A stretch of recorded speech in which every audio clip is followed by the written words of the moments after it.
Mm-hmm. Welcome back to a Celtic State of Mind. We've just caught Jim Moore singing there. I'm Paul John Dykes. I'm also joined by Brian Degnan. It is indeed Friday afternoon. There's no Celtic this weekend, gentlemen. I'll come to you first, Brian. Are you still one of these guys who'll tune into Scotland tonight? Or do you take an interest, or are you like me, where it's all about Celtic and you just don't want to get any players injured? So, well, a mix of both, actually. I don't want to get any players injured, certainly, but I will definitely be tuning in for the Scotland game. In fact, I'm meeting a few of the boys for Swindon here, and initially we said every time we concede a goal, we'll take a shot of Jaeger, but then we realised we'd probably be deep, so we might not do that. Remember, they cuffed us like 6-0, not that long. Well, really, it was a while ago, but they did beat us. Don't do that at home, kids. Don't do that at home. Don't do that at home. That's not a good message. Don't do that at home. Can we start again? That's not a good message. No, but yes, to answer your question, I'll be watching it tonight. To be fair, I watch most football that's on. I watch most sport that's on, to be honest. But obviously, Celtic's the one you get the real passion for. I like watching sport in general. So generally speaking, I watch whatever game's on. But yeah, I'm not. Friendlies are always a wee bit funny, but I suppose it's just a good excuse to get together with some of the friends.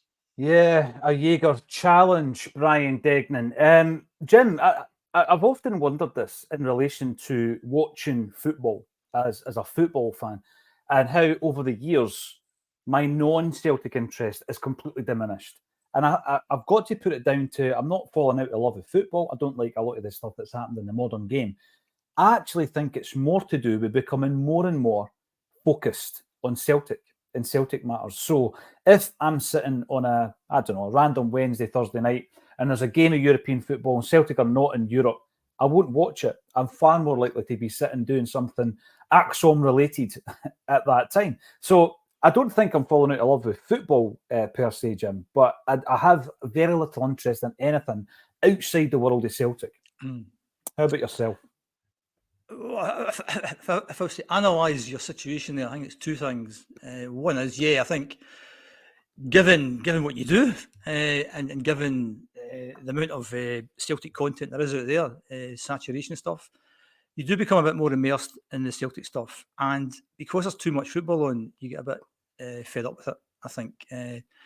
If you were back in the 1980s and there was no football on the TV and there was any European game on one night, you'd watch it. Because you're right. It's a one-off. You'd be dead excited. And that's for you kids out there. That's what it was like back before the 1990s when kind of Sky took off. That's what it was like. You would get maybe 3 or 4 live games a season, usually the Scotland games. The away games, they wouldn't show the home games, I don't think. I've always went to the games, so I don't think they showed the home games, and they wouldn't show the cup final. And the cup finals, it took a long time for the cup finals to be shown. I mean, back in the day, the late 60s, early 70s, the cup finals weren't shown on TV. So I think it's just due to oversaturation of Celtic. So you spend forever if you wanted to listen to Celtic podcasts like this, or Celtic TV, or go on YouTube, watch old games, stuff that you never do 30, 40 years ago. So all that content is there if you want to take advantage of that. And the fact there's just too much football on, to the point that I agree with you. I mean, Liverpool played Man United the other week, last Sunday. I didn't watch it. No. Basically, I wasn't bothered. It was a classic game. But even if I'd have watched it, I wouldn't have thought it was a classic game because I'm not that interested at the end of the day. But if it was 30 years ago, I'd have been glued to the TV. In terms of Scotland, I'm a big Scotland fan. I'm a bit fed up because I'm not getting tickets for Germany. So that's a bit annoying. I don't do friendlies. I'm not a big fan of friendlies, even for Celtic. I don't get too excited about that unless it's competitive. But you are friendly. I want to just put that out there, Jim. You are a friendly guy. On a good day, on a good day, if you catch me in the right mood, absolutely. Yeah, I'm going to do this. I've got my Acsom mug here. Oh yes, this look is my at that thing of beauty. Everything tastes better with Acsom mugs. So that's my product placement done. Scotland, I'm a fan. I wouldn't watch it tonight. I might watch the highlights because it's a friendly and who really cares. But look forward to the Euros. Just annoyed I'm not going. So hey ho. Well, there's quite a lot to discuss. Even I was saying this to Brian even before coming on. Yeah, Celtic aren't playing this weekend. We are in the midst of an international break. Jim is promoting Acsom merch, and I'm promoting Liam Gallagher merch. I don't think he needs any more support I mean, he's done all right. Something like 14 number one albums. He's doing fine. He doesn't need me to support him. But there's a bit of we've heard of the old hip hop wars of the past, and we've heard of the podcast wars. But Acsom have got comment wars going on at the moment, and Magnet and Paddy Lavery are falling out in relation to who commented first today. What I will say is they both beat Jungle Lion. I'll be coming back to your comment in a second. Magnet afternoon Acsom team trying to beat Paddy Lavery and Jungle to the first post. Paddy says hard luck, and then Magnet comes back to say he's first on his own screen. I can be the judge. I hope all's well with you. Listen, guys, we'll call it a tie, right? We'll call it a tie, and you can claim that title as your own, because if you end up in a tie in Scotland, you can say that you've won the league. So Joe Hamilton, you're in as well. Sorry, Jim. Sorry. No, just a perfect example there. There's a perfect example there. There's people, Celtic fans, engaging with each other in real time. I know. In a Friday lunchtime. Yep. 30, 40 years ago, this is science fiction. Absolute science fiction. We fiction. take it for granted. And Jim, you mentioned something before, right? And it's true. And I think in the early days of the old podcasting, there might have been a concept for this. But if you were to get all the content creators or podcasters or whatever you want to call them, put them all together on one channel, you probably would have near to 12, 13, 14 hours of Celtic content 7 days a week. That's frightening. But the reason I say that is because you were participating in the fantastic series that Tino and the Celtic Exchange boys have been working on in relation to one of my favourite subjects in the history of Celtic, the takeover, Jim.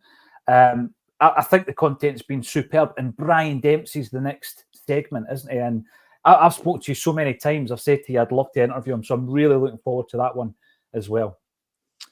Yeah, I saw the wee clip, the wee kind of trailer last night. So it's going to be, I'd imagine that would go out tonight sometime.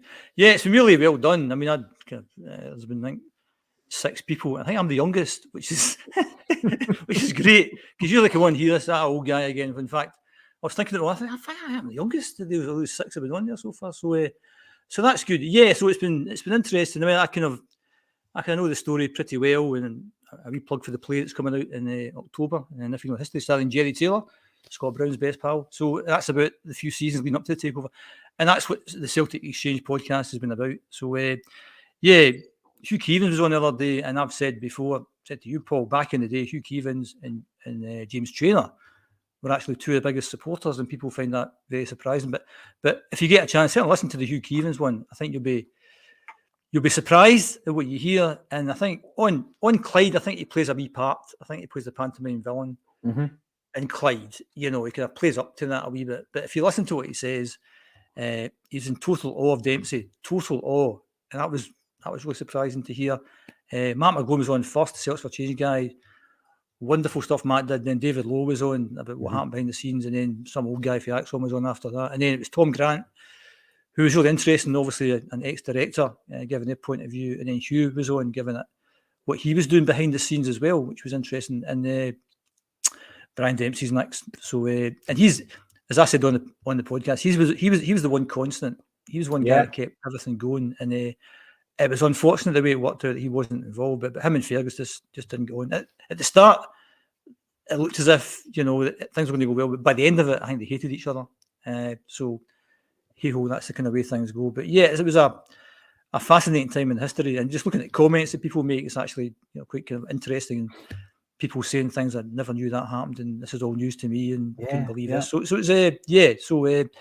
it's been good to be a kind of small part in that wee series that's going on. So I don't know if Tino's got another one to go. I don't know whether he's the main man.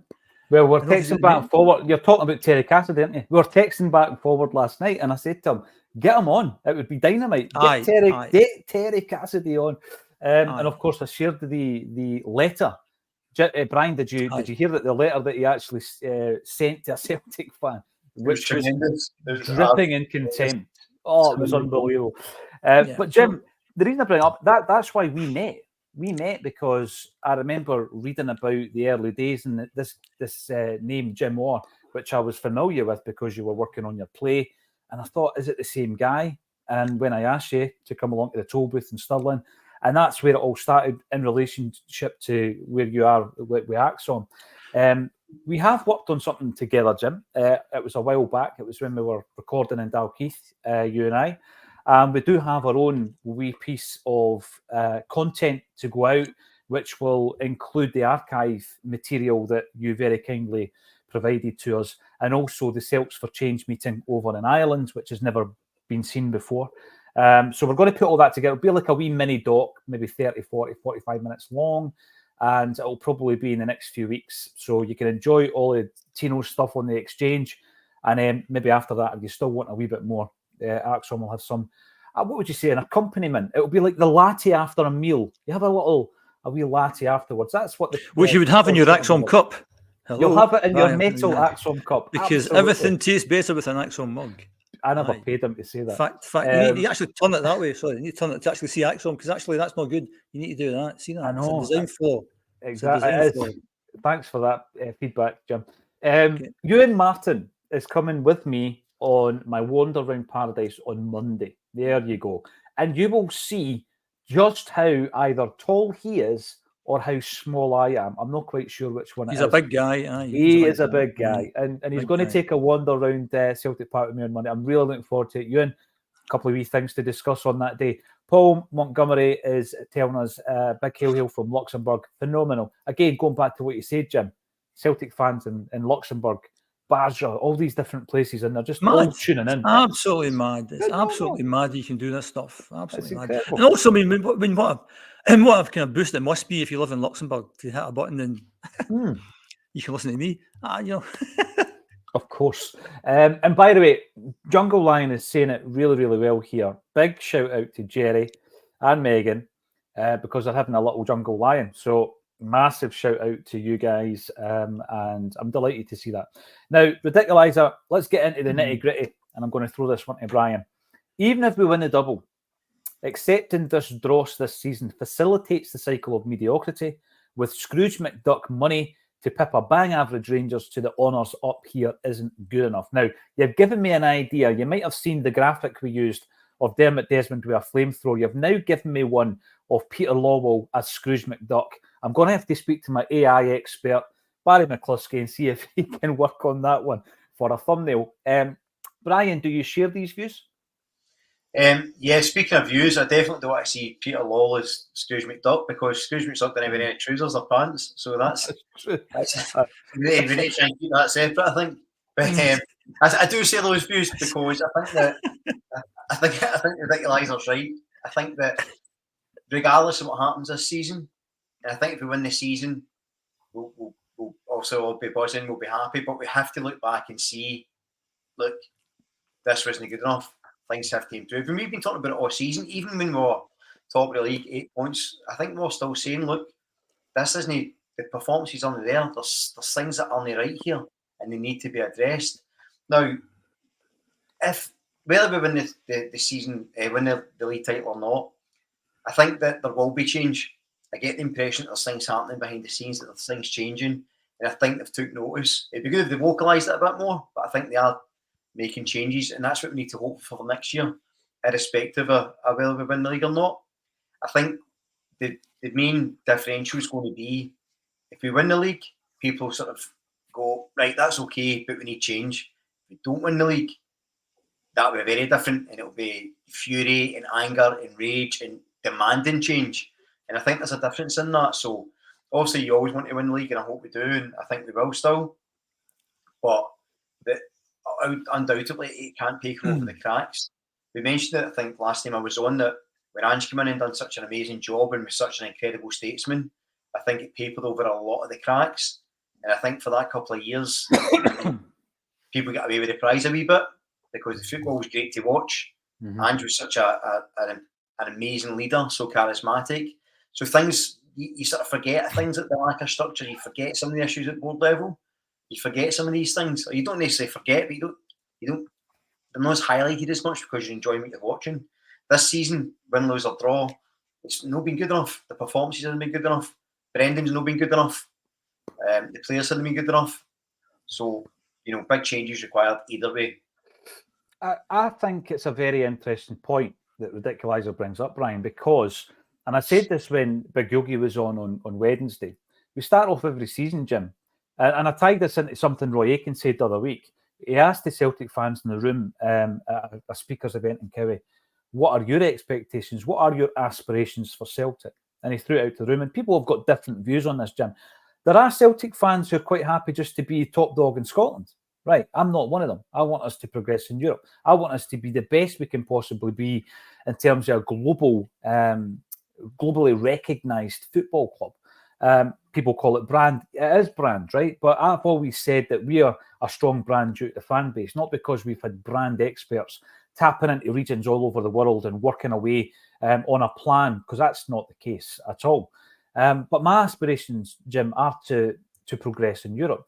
And this is a kind of twofold question to you, Jim, because at the beginning of the season, if I say I want to progress in Europe, the next part of that is, what does that look like?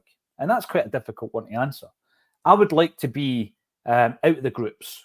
I would like to have European football after Christmas. Some people even say that's a lack of ambition. At the end of the season, when the money men and the bean counters are doing their statements and all the rest of it, or at the end of the financial year, they will see what we've done as progress this year in Europe, Jim, because financially and in terms of the final points tally, we have done better. But as a football fan, it doesn't feel like we've done better, does it? Still laughing at Brian. So the word association, excuse me, Duck, no pants or trousers. Yeah. I'm now trying to remember what he was wearing. I'm sure he had some kind of blazer on, right? Is it a blazer? Aye. Anyway, sorry, that's off at a tangent. I'm too distracted today. Yeah, I mean, all you can do as a football club is be the best you can be. Mm-hmm. You know, do the right things, hire the right manager, buy the right players, have the right tactics, have your team been more than some of the parts, which we haven't been this season. Have the right recruitment team in place, have the right board of directors, have good corporate governance, have all that stuff. It doesn't guarantee success, but as long as you've got things in place, that's the main thing. I don't mind losing, as long as we do all the things that we're meant to do. It's when we don't do the things that we're meant to do, that's what annoys me. And yeah, I've never managed a top class football team. I've never been on a board of directors, but as a fan, and this kind of relates to what you said earlier about what I said earlier, you can watch Celtic content 24/7 if you want. So as a fan base, you become a bit more informed of what's actually happening. So you are asking more questions, and we don't get answers to things most of the time because people don't want to tell you. And even if it's simple things, even if it's wee simple things that, I mean, get back to the game last week, say, I mean, the substitutions that manager keeps making are just mad, totally mad. And you don't understand the logic of it, but he keeps doing it. So see when you do things like that and it doesn't work out, that's what annoys me. Yeah, it doesn't annoy me if we play against a team and we bombard them and we make loads of chances and their goalkeeper has a fantastic day and it ends up 0-0. That's fine by me because it's okay. It's when games we go out and there's no pattern to the play, we don't know what we're doing, we don't make chances. That annoys me. And when you escalate that up, if you've got a recruitment team that don't seem to have any sort of strategy, you don't know why they're buying certain players. If you've got £70 million in the bank, which I think has just happened, I don't think there's been a plan. I don't think anyone's thought, let's just accumulate money. And then when the chief executive goes out and says, you know what, we may not go into the Champions League, so let's just store money. That's just madness. You know, so it's those things that annoy you. In terms of where Celtic should be, there's only two teams going to win the league in this country. And we've had a number of years where the team on the other side of the city have been all over the place. And it's been a shoe-in for most of the times. And while it's great to win 9 in a row and quadruple trebles, you have to put that in context, I think. You know, in Europe, it's not been good enough. So when we come against teams of a similar or even of a lesser resource than we are, we struggle. Why is that? So you can ask loads of questions about that. So we should be better than we're doing just now. So the club as a whole aren't achieving what they should be achieving. If you want to put something onto that, it should be that we should be winning the league more often than not. We should win the league all the time, given the financial resources that we have. Mm-hmm. However, if we don't win the league this season, and the main rivals pocket that got us a 70 million, and we don't get into the Champions League, then that's a leveler. Then, and we'll be back to the position we were, you know, in the sort of try to think of the right period now. Maybe the early 2000s, where they win a couple of leagues, we win a couple of leagues, they win a couple of leagues, and we've frittered away the massive financial advantage we've had. So we can't do anything about that because that's in the past. We can only deal with where we are just now. But you've only got to look at other teams in Europe who are comparable or even less resourced than us to see how well they're doing, to see the fact that we have underachieved. And there's a number of reasons for that underachievement. Yes, if we're in the Champions League, we should get out of the group. We should be playing European. Well, we should be playing European football after Christmas. Whatever form that takes, we certainly should be doing that. And given the resources in the last few years, we should always be winning the league. We don't win the league this year. If we don't win the league this year, we're back to 50-50, I think. And we've kind of let that happen by poor management, poor forward planning, poor lots of things. And last time I was on, I said dysfunctional. I think this season has been totally dysfunctional from the top to the bottom. It's been totally dysfunctional, and we are where we are. And if we lose this league, it's our own fault.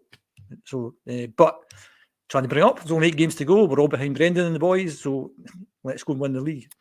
But the thing with that, again, Jim, is that in terms of where we are and our opinion on that, Brian, because I agree with Jim wholeheartedly in relation to the fact that we should not be in this position. And if we don't get over the line, it is our own fault. But we've been screaming from the rooftops all season as to the reasons why this has happened. And I think that although completely different circumstances between this season and the COVID season, there's one thing that's for sure. There's a great many Celtic supporters who've seen that the writing was on the wall a lot earlier than the Celtic board.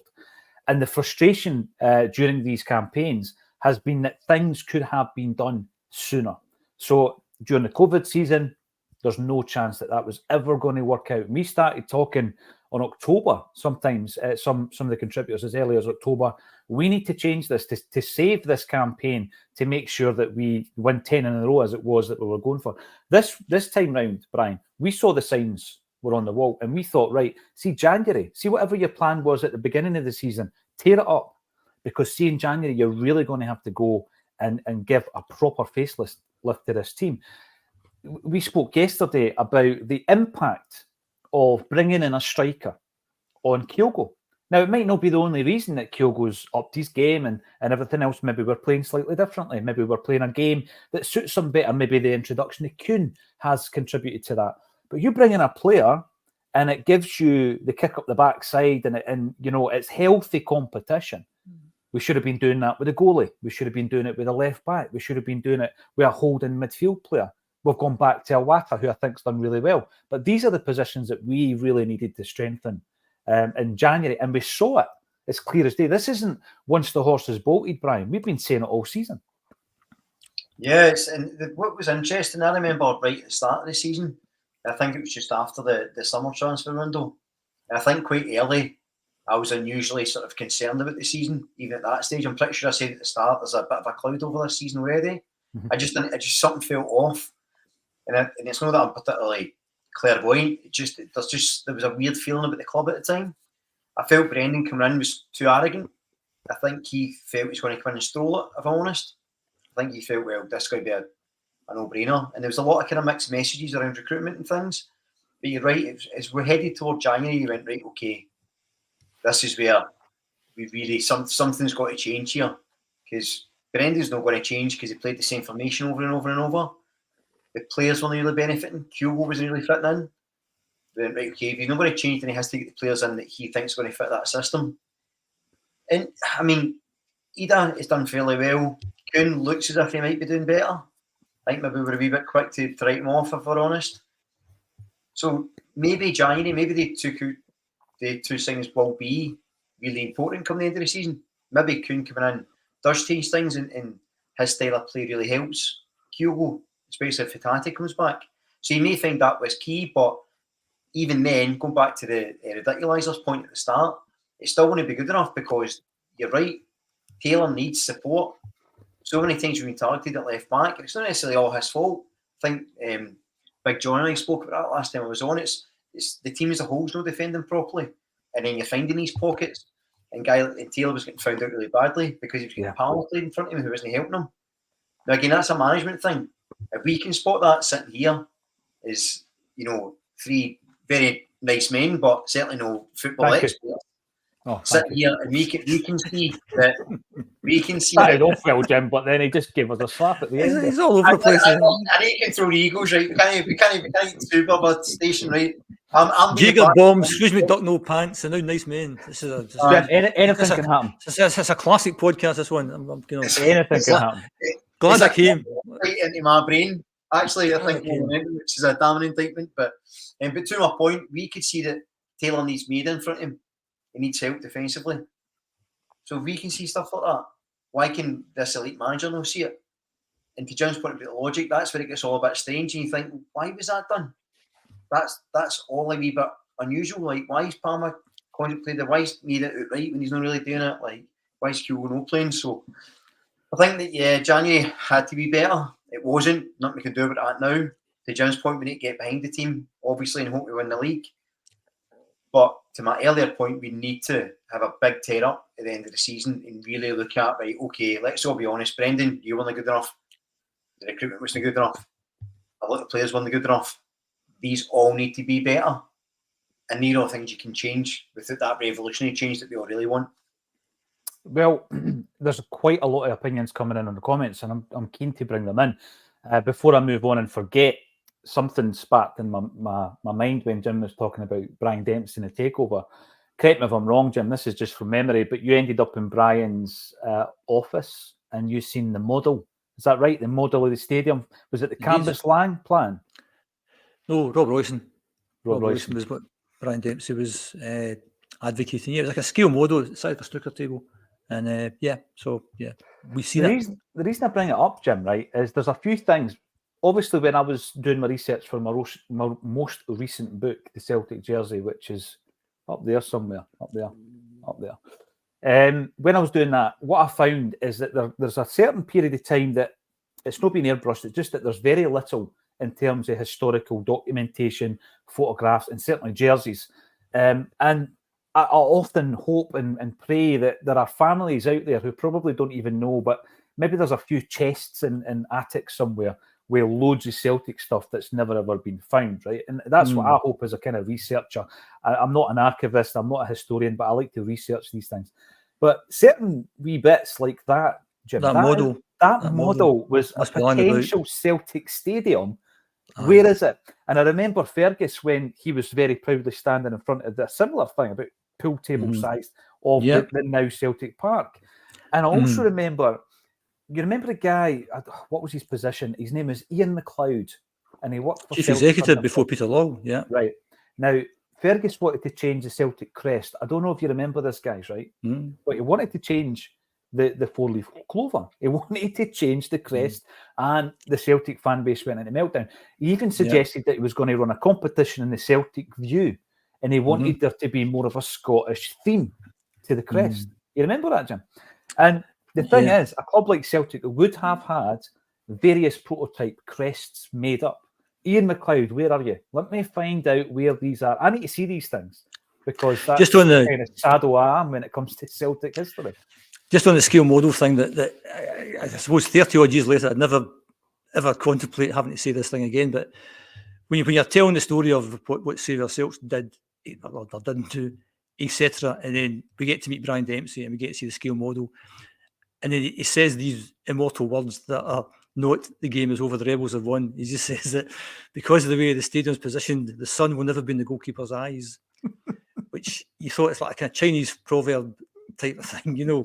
It's like what Pat Bonner doesn't have to wear a cap. Is that what you're saying, Brian? So it's kind of just such a bizarre, off the wall kind of statement. So when people think about Brian Dempsey and the famous phrase, "No, it's not that one. It's the one about the sun in the goalkeeper's eyes." That's the one that kind of gets it for me. But yeah, that model, I'd imagine after Brian get bumped from the board, maybe ended up in the bin pretty quickly. So there must be loads of memorabilia kicking about that people don't realise is actually, maybe that's something that some fanatic like Paul John Dykes would actually have, or want to have, or would pay good money for. I'm glad you said fanatic there, James. I'm glad you said fanatic there, Jim. That was I don't know where you were going there. There was a wee pause. I'm thinking this is a live podcast. Figure out what we're going to say next, quick, before Brian gets in and says something inappropriate. but again, it shows you how times have changed, Jim, because now if you were standing in Brian Dempsey's office looking at a model, a scale model of a football stadium, you'd be saying to Brian, but can I see the VAR decisions? That's what you would be saying now. Where would Back the VAR then, go? Aye. how futuristic would that have sounded? Even though we've probably got a system now that would have fitted back 30 years ago. It's like, you know, the etch-a-sketch version of It's madness. VAR. I mean, it is madness. The whole thing is just madness. I said before in the podcast, the VA is fine. Video assistance is fine. It's the R. Throw the R away, because, I mean, when everyone started playing football as a kid or started watching football as a kid, you were told the referee's decision is final. The referee will not change his mind. Now the referee's decision isn't final, and the referee changes his mind every single game and lots of times. And I just can't see why people can't see what I see, that this will never work.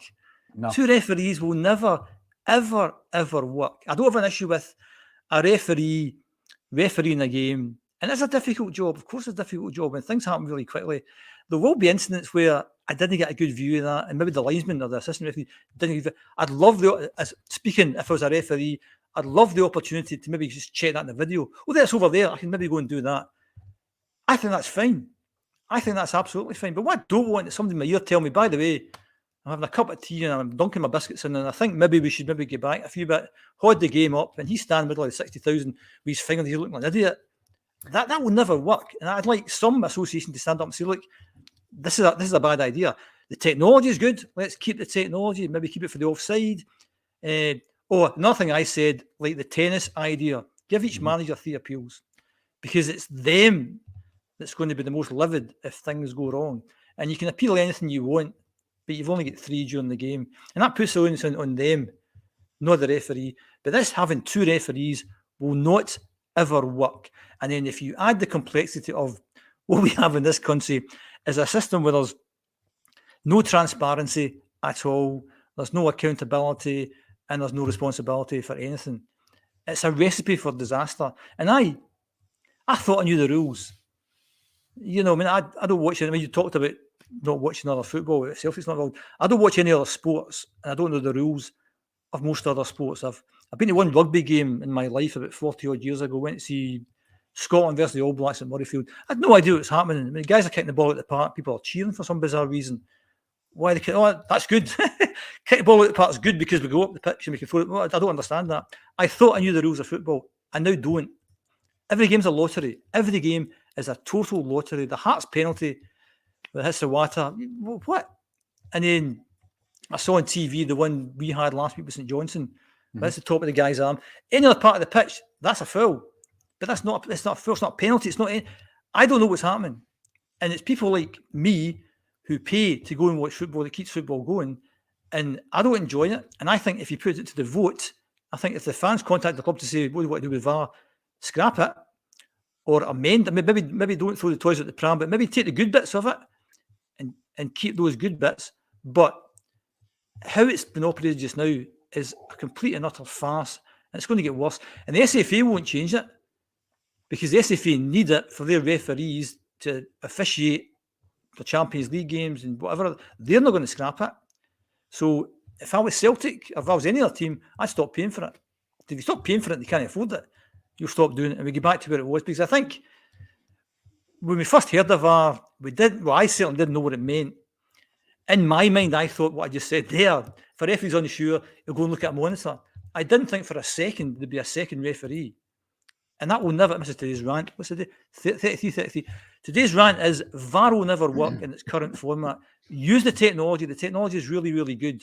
Again, you go back 30, 40 years, it's science fiction.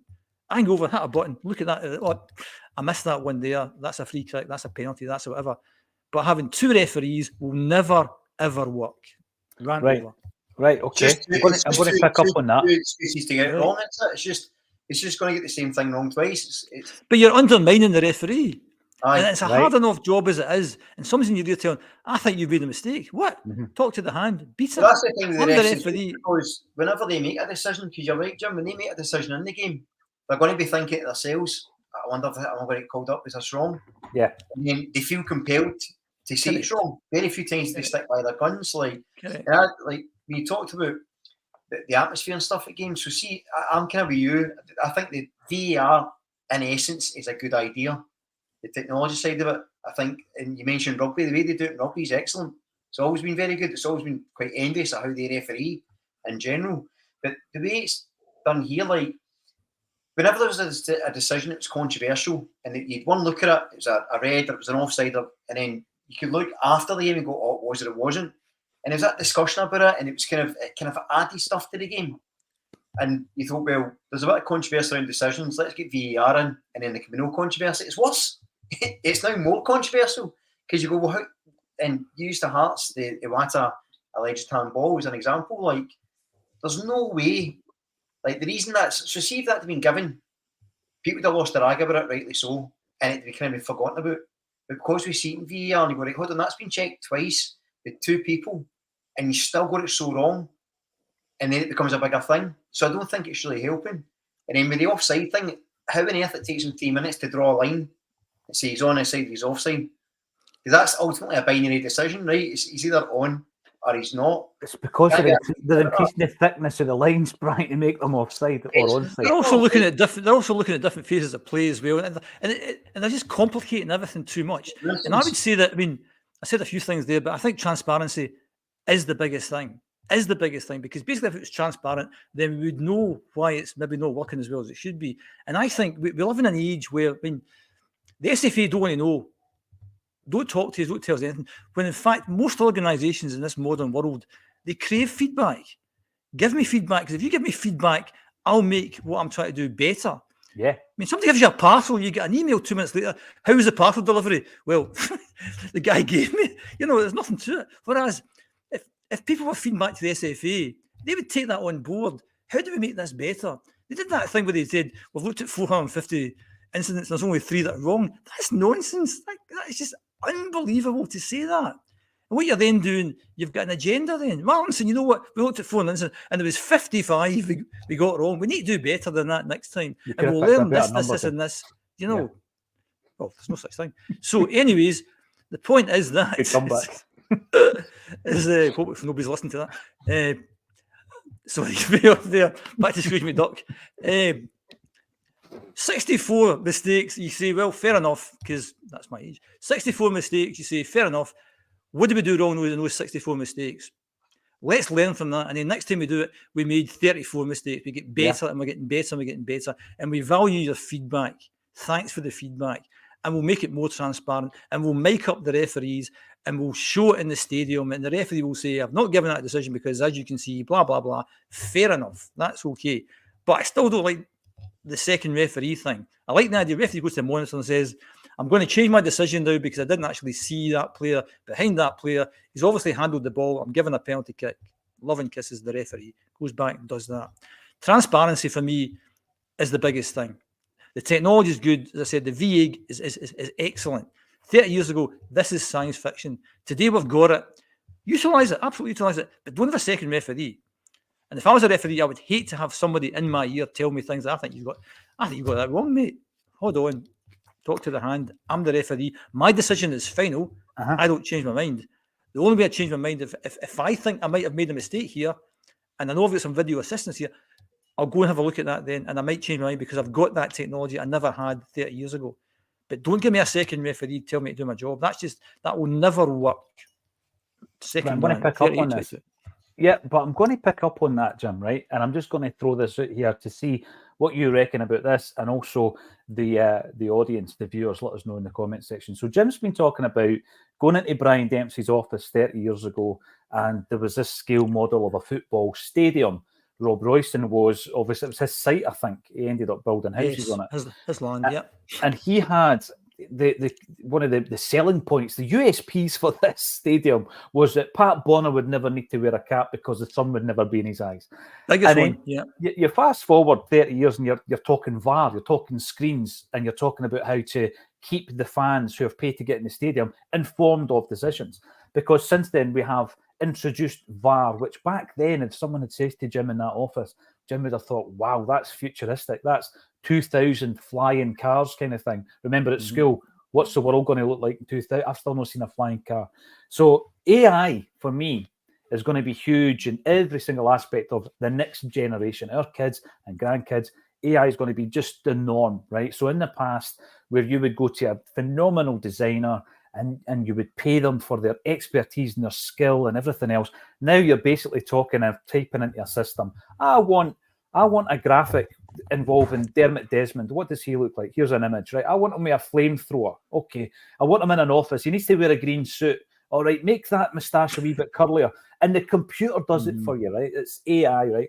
So taking that into consideration, it's going to absolutely, I don't know, revolutionise, certainly change the world of journalism, for example. So, right, I want an article, 500 words long, Brian. I want you to tell me about Alexandro Bernabe's transfer to blah, blah, and they'll give you 500 words. And the headline might not match the crux of the article.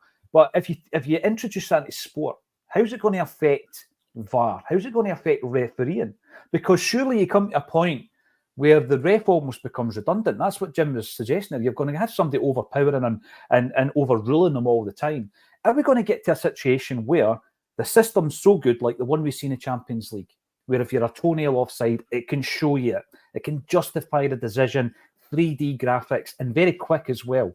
How many goals were chopped off in our games, Brian, in the Champions League this season? You forget. There was one game where we had like 2-3 goals chopped off against us. It would have been an absolute rout.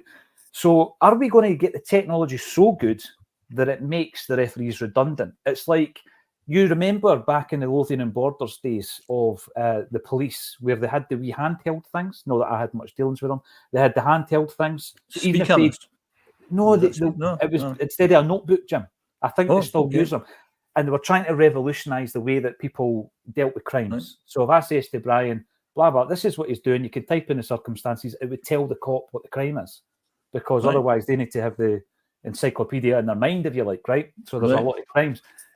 And we're getting to that point where you don't have to make a decision, Jim. Here's the circumstances, this is the outcome, this is the decision, and here's the graphics to show it. Do you think in 20 years' time, Brian, that's where we'll be with football? Will there even be a referee? Does it go the opposite way that Jim's talking about? So it's really interesting to think about, because I wouldn't mind making half the referees in Scotland redundant, to be fair, because they're rotten. Just half. and maybe if there was AI refereeing, then they'll just referee the laws and any sort of bias, any sort of contention about of it. But I don't know. It's really hard to see where it's going to go. I think that, whenever you look at things, there's pros and cons to everything, right? You mentioned articles. You see articles written in websites and clickbait stuff, and you can tell it's not been written by a person. They're making movie scripts, that are AI generated. One of there's a TV show I watched recently, and the actual graphic was just AI created. No artist, just AI done it. So you're getting to that point where that contradicts with sport. Sport's about the human element, about the experience, about the people, about the athleticism, about the control, about the instincts, about the emotion. You can't take that away. So it's going to be interesting to see. I mean, what I find fascinating as well, and again, going back to referees, is we've got this VAR technology. We'll talk about all this other technology, but we can't make referees full-time, or we can't get referees for other leagues or for down south to referee the games. Like, it's just that's madness to me. It's like, one side, we've got amateur refs that, are very, very, very questionable. And you go, how do we solve that? Like, make them professional. Can't do that. Like, okay, we're going to make them professional. Can we get referees for the leagues to take that bias thing out of the equation? Maybe they'll be questionless. Can't do that. But we'll spend a lot of money on VAR technology that the same amateur referees are using and running. It's mental. It's just that we talk about logic a lot on here. It doesn't make any logical sense. So, I don't know, maybe there was some sort of AI help for a referee to really break down the laws of the game in real time, even for the viewer, maybe to put it on screen. So say the referee calls for a handball, maybe he gets something up right away, bang, this is a handball rule, that's why. And AI analyses it for you, and it's on the screen. You can check it without the ref in it be mic'd up, which I don't think will ever happen in Scotland. Maybe that would work, but yeah, it's, I think there has to be some sort of change in terms of how refereeing is done in Scotland, whether it's AI or other refs coming in, or better education, or a removal of VAR. There's got to be something to change. Yeah. I think in terms of both. Get the refs better and get the better technology. I think in terms of the full. I think in terms of the I think in terms of the full-time ref thing, that's a hard one in terms of who's going to volunteer to do a job that's only going to last a certain amount of years and then you're made redundant in your 40s, whatever. So I think there has to be maybe sort of different jobs or some sort of career plan that says, well, after you stop running about the park, Yep. Well, not so much that. Maybe at 19 or 20, there's some career that says you go and you do this, and then at the age of 25, you become a full-time referee, and then at 42, you become something else in the SFA or something. So there's a career there rather than saying, well, because what you tend to find is that most referees are in jobs that tend to be, what's the word I'm looking for, Paul? Highfalutin. No, the jobs tend to be, you don't have many tradesmen. They're all accountants and lawyers and teachers. It's all the kind of, it's not well paid. I didn't mean well paid, but it's more the kind of career-based kind of stuff. They can get time off their work, whereas if you're a joiner, you can't get time off your work to go be a referee. So you have to open that up. And if you have to open that up, I think there has to be some sort of job there that involves not starting to be a full-time referee when you're 26 and stopping it when you're like 43.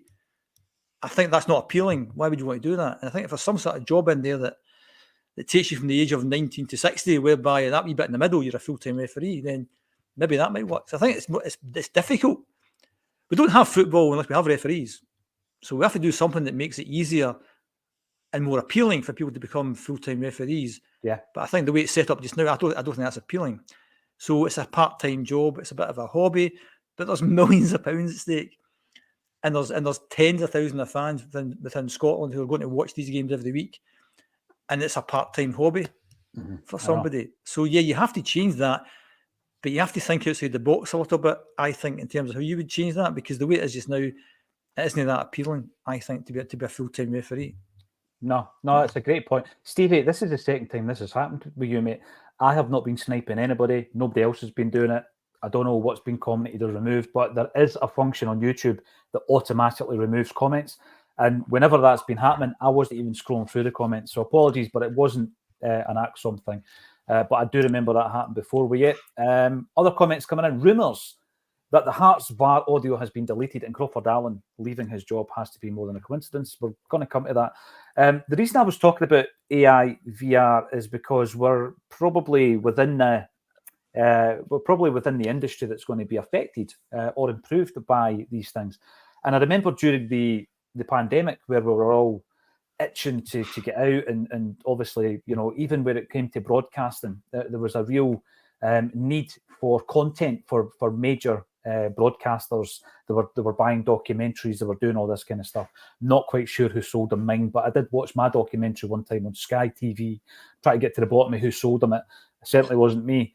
But with regards to content, we were talking about, and we actually spoke to a company who were doing virtual gigs.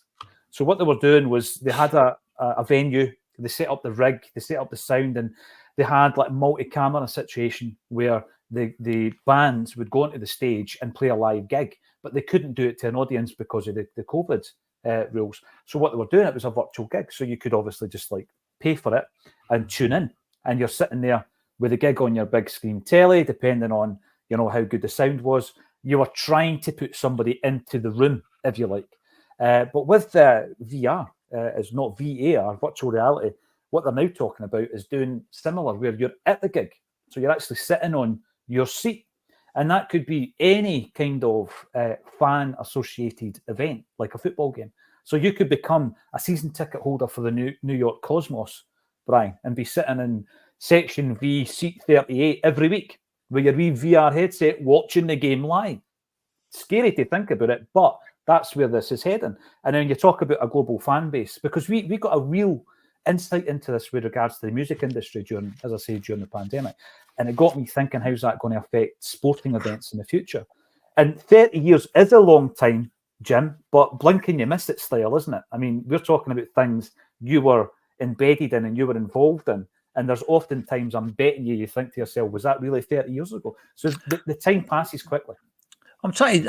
There's a TV program. I can't remember what it's called. Maybe White Palms or something like that, in the late 80s, and basically it was a kind of future. It wasn't a futuristic thing, but they were featuring futuristic technology. It was a kind of drama thing, basically.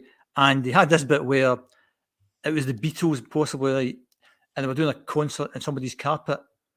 something like that, you know. Like So a they were just hologram. sitting, Yeah. hologram type. So they're sitting on the couch, and John, Paul, George, and Ringo are on their carpet and wandering the carpet, and it's like, you know, the technology is there. I mean, it's been there forever, not forever, for a long while. Yeah, and things will change. But just getting back to transparency thing, because the comment somebody made there about the audio has been lost. There you go. Straight away, transparency. Straight away, no transparency, and that's the bit we have to crack the transparency, and also get back to the referees and which team they support. There's your transparency as well. You're not looking for an edge. You're not looking to gain things. You're just saying, look, make it transparent. See if it's transparent, then you've got less to complain about, because we all understand how it works, and people will make mistakes. You don't mind people making mistakes as long as you don't keep making the same mistakes time and time again. You put your hand up, and it's a hard game. And I talked about to kids football for the best part of 20 years. I've refereed games, and I've been linesman, and it's hard. You know, when does somebody pass the ball, you put a flag up? It's hard. And if you've got 60,000 fans screaming at you, calling you all sorts, it's hard. So we have to give them the best chance possible of doing the jobs to the best of their ability. And people don't have ammunition to try and, you know, get at them. And that's all about transparency. And as I said earlier, the feedback thing, you know, you're on this podcast, you know, if I think people don't like, you want to hear that. Not that you want to hear bad stuff, but you want to hear, what am I doing wrong? See this flawed design, like, see, Acsom should be on the side there, because if I hold up, you can see it. You can't, you know what I mean? So it's kind of, you want feedback because you want to make your product better. You want to make your service. You want to make your sport better. You want to make everything better. So be transparent. And when people aren't transparent, what happens then? You get suspicion. Why aren't they telling us that? And why aren't they showing us that? And why is this and why is that? So people, and we live in an age of spin, and we have for the past, you know, at least the last 30 years or so, where people, how can I spin this to not tell the truth and to get out of this? You know, and that's kind of, that's getting worse and worse and worse. So that's the age in which we live in. And what you're looking for any organisation to be is upfront and transparent. You don't want to kind of give people bad news, but recognise the fact if you've done something that wasn't right, made a mistake, hands up. Because if you start hiding that, you'll hide more things and more things and more things. Before you know it, then it's chaos. And what's the phrase about what wicked weave? We start to weave that phrase. Yeah. The thing is, Jim, you used the word suspicion. So that last comment that came up, Brian, even if there is no truth in the comment, and I'm not saying that to the commenter, we've all been speaking about the possibility of audio going missing. Even if it wasn't true, because of the lack of transparency, we're all suspicious that it may well be true. I mean, if I was to say that to you today, Brian, the chances are you're going to believe it. I believe there's truth in it. Whether or not it can be proved, who knows what extent the investigation is going to go to. But that's where we are with Scottish football. There is an element of suspicion, and we need to introduce the transparency into proceedings, don't we? We absolutely do. And just one thing for the commenters, see if you're going to give feedback. I'm fine not hearing it. I don't need any feedback. I'm all right. I'll go to Eat all right, Jim. It's too late. It's too late. Scrooge McDuck's biggest fan. I'm fine before it. But no, seriously. I think that'll become under the new hate crime. Scrooge McDuck. Might be. I should be careful, everyone. Be nice. But in a serious note, we talk about transparency. We could take that back to, you know, our own doorstep with Celtic and how they communicate. You know, how many times have we? I remember we had the conversation when the Green Brigade got sort of kicked out, and there was this argument back and forth. And I think at the time we both said, "Look, has anyone actually had the conversation?" Then they sat down and been really transparent with each other and spoken about it and been honest about it. When, you know, during COVID season, Paul, you mentioned that we were all ranting and raving and wanting answers for the board. What's going on? Why are you doing this? And they were getting birthday messages to ex-players instead. So whenever you break that down, that transparency, it's not just the referees and other clubs or the SFA or whoever. It's at our own doorstep as well. Communication's so key in anything, sport, business, life. And we're not the most transparent either at times.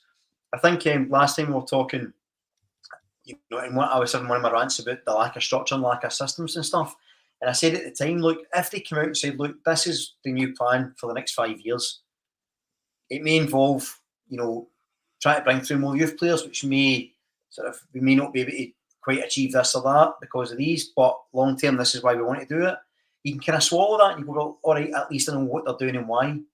But it's when there's that unknown, and, you know, to take back to your point about the referees, it's exactly right. You know, why make that decision? You know, why is that come out? Just tell right away. just tell us, just speak to the managers right when you say, this is why I made that decision. I know you disagree, let's have a conversation about it. But it doesn't happen, so it creates this conspiracy and this stuff going on, and there might be truth in it, there might not be. It's unlikely we're ever going to find out. But to your point, if we just knew right at the start, it could eliminate that, and it would help them. That's the frustrating thing. The people that are under a bit of fire, are under a bit of suspicion, are under these accusations, it would help them if there was just a bit more transparency. So why not do it? Again, it's that lack of logic which is becoming a theme. I don't know if that's because I'm on the show and I lack logic, or if it just happens to be here, but it's certainly one of those things where you think, I can't see how decisions made. No, you're right about our own backyard, because back to the chairman's statement again and having £70 million in the bank. Now, 25 million, that was Jota, and that was just unexpected. See, you said, look, of that 70 million, 25 was Jota, it just happened. We didn't expect to get that amount of money, so there's 25 million away, and we've earmarked 20 million for other infrastructure things like the new Barrafield, whatever it is. We've done that. We're maybe about 10, 15 million too much at this point in time. We'll make sure we don't do that again. Rather than saying, in case we don't get into the Champions League, we'll just... I know. To me, that's just spin. That goes back to spin, absolutely, Jim, 100%. Stephen makes a great point, right? If comments can go missing, what chance has audio got? Brilliant. And Stevie, I promise you, I'm the only one with access to the comments from this end, and I've not actually deleted a single comment. There can't be many lurkers in there. But apparently he's not letting that go, is he? He's not letting it go. Well, opinionated Glaswegians saying 5 out of 10 messages are missing on YouTube. So there's obviously an issue. Our own backyard, absolutely. That's right. And Pete McGee, you're talking, going back to the audio and the suspicion, that was exactly the point that Pete was making. Some great points coming in here. Someone was asking, are we going to see Kate Middleton before the audio? You don't see audio, but I get your point. Jean Paul II. I believe there will be a spending. We want to see the audio. This is brilliant. That's to the car park with the bed sheets. Yeah. We want to see the audio. We do, absolutely. A spending spree in the summer with Brendan Rodgers will still be there. I get the feeling, and it's not because I've been given a nod or whatever, I get the feeling Brendan Rodgers is going to be in next season. I know that it was a foundation event and they were in, was it New York last night? Larson, Dermot Desmond, Brendan Rodgers. I think they're quite tight in that respect. I don't think anything's going to be happening. Donny asked the question, will Rodgers be here for next season? I think almost definitely he will be. And I think that there is a kind of get out of jail card, but certainly not, it's not a magic wand for Brendan Rodgers to say none of these guys were my signings. But I always think, Jim, about what would the alternative be, and bringing in a new manager who then has to reassess the squad. Brendan's already at a point where he's saying, right, Kwon, he might not rate him at all, or he might think he needs to play for 18 months elsewhere. Tilio, similar, etc. You'd need to go right back to the start where a new manager comes in and says, well, by the way, I want to have a look at Mikey Johnson. I want to have a look at Marco Tilio. I don't think that makes sense. I think you stick with where you are, but do things differently in the summer. And fair enough, in a year's time, if it's no better, at that point, you think, well, actually, Brendan, this is on you. Yeah, I think, if you're playing devil's advocate here about this season, and Brian used the word shadow, and I said sleepwalking before we played St Johnstone the first game of the season, because I thought last season there wasn't much between the top two at all. I thought they were both really consistent, and Ange found a way to win the big games, just because remember we beat them 2-1 in the League Cup final and 1-0 in the Scottish Cup semi and 3-2 at Celtic Park. So we just managed to beat them. And over the summer, they looked as if they strengthened. They brought players in. Guys like Butland, you thought, pretty good signing. And we had weakened ourselves. And then we'd replaced the manager, in my opinion, with somebody not as good as the guy we had. I don't mean that maybe comparing him to him, but at that point in time, we needed Ange to still be there. I think we went on for us. Brendan would have to kind of get back to scratch a wee bit. So to me, it was looking like a difficult season. But I think in any football team, you need the spine of the team. If you get the spine of the team there, you can get away with injuries to the other kind of guys. And we've been dead fortunate that Joe Hart's been there all season, not get injured, because the alternative didn't bear thinking about. But Carter Vickers, who's the start of that spine along with Joe Hart, has been injured most of the season. Our most creative midfield player last season, Rio Hatate, has been injured most of the season. And our talisman at the front of that spine, Kyogo, for whatever reason, hasn't fit into the system. So the spine's not been working. And when the spine doesn't work, and you bring in other players, they find it difficult because they can't play off of that. And I'm pretty sure that a lot of the signings we've made this season, if they walked into Angie's team last season, I think it'd have been different, because into a team that are flying, know what they're doing, the spine is there. Not only the spine is there, you've got Starfield alongside Carter Vickers at the back, you've got Jota up front. You bring in a Kuhn or a Home or even a Lager Bielka, who I think has been treated abysmally by the manager, I think you'd be seeing something different. So if you're playing devil's advocate, you say the spine's been shattered this season, and if the spine's shattered, it makes it more of a challenge. But at one point, we were 7-8 points clear, and we shouldn't have been giving that up. What was the question again? No, I think a good example of that's Haksabanovic, and I know some of that was down to his attitude, his social media output, etc.